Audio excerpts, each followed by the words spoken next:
မသိစိတ်တဲ့ကိုဝင်ရောက်စေတဲ့အပြုတ်မူတွေစကလုံးတွေများစွာရှိတဲ့အနက်ကမှလေးချက်ကိုမျှဝေပေးချင်ပါတယ်ပထမတစ်ချက်ကတော့အကြိမ်ကြိမ်အခါခါထပ်ခါပြောဆိုတဲ့စကားတွေကြားဖတ်များတဲ့စကားတွေပေါ့ဒါကြောင့်မို့လို့မိဘတယောက်ကသားသမီးတယောက်ကိုလိမ်မာစေခြင်းတဲ့အခါမှာ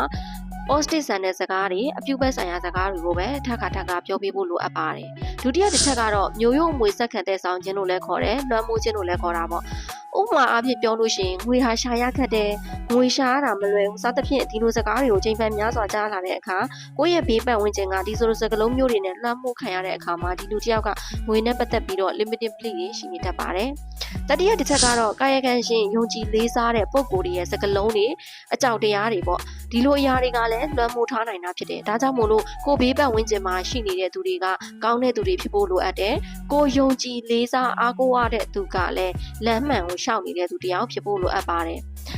နောက်ဆုံးတစ်ချက်ကတော့မတိစင်ကိုကောင်းတဲ့စကားလုံးတွေမြန်ရောက်ချင်တယ်ကောင်းတဲ့အမှုချင်းတွေကိုရောက်ချင်တယ်ဆိုလို့ရှိရင်တော့စိတ်ညှို့အိမ်မွေ့ချပြီးတော့မှဒီမတိစိတ်တွေကို suggestion ထည့်တာကအထီးရောက်ဆုံးနည်းလမ်းဖြစ်ပါတယ်မတိစိတ်နဲ့ပတ်သက်ပြီးတော့မိတ်ဆွေသိချင်တဲ့အရာတွေရှိတယ်ဆိုလို့ရှိရင်လည်းကိုမမမေးခဲ့ပြီးလို့ရတယ်ကျေးဇူးများတင်ပါတယ်ရှင့်ဟိုကတော့ trainer coach တယောက်ပါ